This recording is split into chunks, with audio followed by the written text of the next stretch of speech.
Let's go live to Washington. Our correspondent Analyst is with our Sky News politics analyst, former ambassador to the United States, Joe Hockey.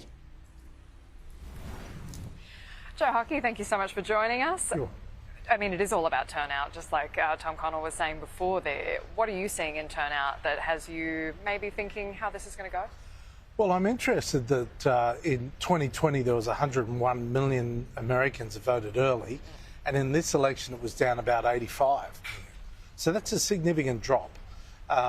Harris needs a big turnout to win this election. And the fact that, in particular, there was a drop in the turnout from women in early polling sends an early message that she could be in a bit of trouble. Because that should be the demographic coming out for Kamala Harris, especially when we're talking about states that in America, it's not just the president on the ballot. You have local races, but in a couple of swing states, you have abortion on the ballot as well. There's no single issue that's activated more women in this election. Do you think it's going to translate for the Harris campaign this time around? I'm just not sure, Annalise. The fact is more white women voted for Donald Trump in 2016 and 2020. Of course, in 2016 he was promising to change the Supreme Court, and by 2020 he had changed the Supreme Court. And really, we won't know until we actually see the final result whether it was a material issue. There's no doubt the Democrats have prosecuted very effectively the case that the Republicans are in a mess on abortion. It is a hugely divisive issue. It has become an issue that has divided the sexes. And as if America hasn't got enough division on race and geography and wealth, now suddenly your gender is a divider in politics. And I mean, we saw that play out in the 2022 midterms as well, when we were supposed to have the big red wave that didn't eventuate. But one of the other things I really noticed with this election, just out talking to voters, is the generational divide.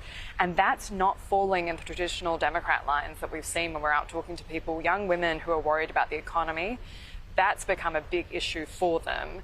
I don't know if you've seen something similar with the kind of generational divide in this election? Well, the economy is always going to be the number one issue, and it is right around the world. That's pretty consistent.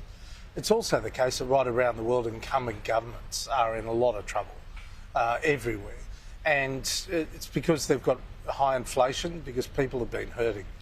Now, I think if Donald Trump had run a better campaign, he would have more effectively prosecuted the case that Kamala Harris is part of the incumbent government. But he was. So you don't think he ran a good campaign? I think he was. It's been going a bit, for 2 years. I know, it's been going a long time. Everyone's suffering a lot of fatigue, I can tell you. But I think he drifts off message, and he calls it the weave. Privately, he says, "Look, this is the weave that gets me back to where I want to be." But the problem is that when you've got a lot of hostile media and a lot of third-party critics, they'll just take the weave rather than the end story. And the end story is that people are really concerned about the economy.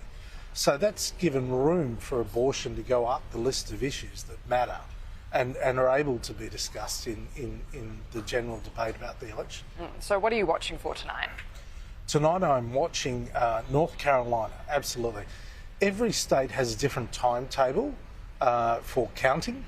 North Carolina has already counted all the mail-in ballots, and they'll announce them tonight when the ballots close.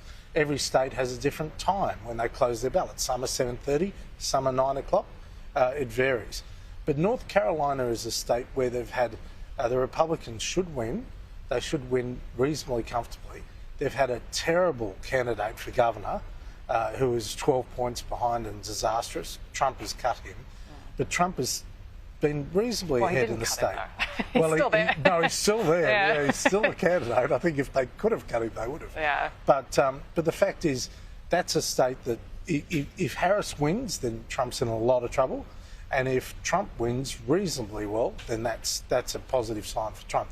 The second one I'm looking at is actually Virginia. Now, this is a state Joe Biden won by 10 or 11 points.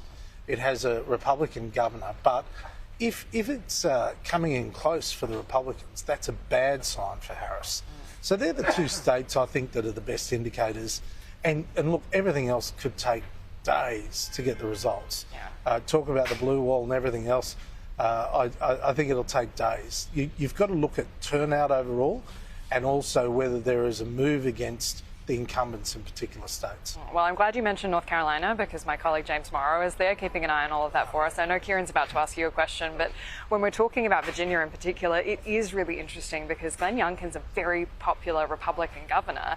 He sticks to those issues of grocery taxes and highways and things that people really care about when it comes to elections, education. And Virginia has a very red history. If you drive a few hours down in Virginia, you start seeing Confederate flags. Oh, sure. So this is a state that the Republicans should be able to pick up. But Youngkin also distanced himself from Donald Trump. Do you think there's that factor at play as well? Well, there's quite a few factors at play. It's been Northern Virginia, which borders on Washington, D.C., that has changed the dynamic. As Washington, D.C. has expanded beyond its borders, a bit like Canberra into Queanbeyan, then you've started to find that there's higher income households that feel that they've got the capacity to go and vote Democrat. That's a very diplomatic way of saying people are escaping the big blue city because it's badly managed. Yeah, well, that's right. In fact, I discovered today, someone said to me, I can vote as a resident. You can probably vote. You can't vote as for well. president. Not for president, Yeah, but we you can can vote for mayor. Yeah. Well, I don't like the mayor either, so, you know, there you Good go. luck with that. The taxes are bad enough, aren't they? That's right. I've missed the opportunity. Yeah, it's a pretty useless vote. I voted in DC. I think it's 93% last time Democrat, so, and you don't get a senator or a local representative. Yes, so that's right. Yeah. I got the sticker. Well done. Yeah.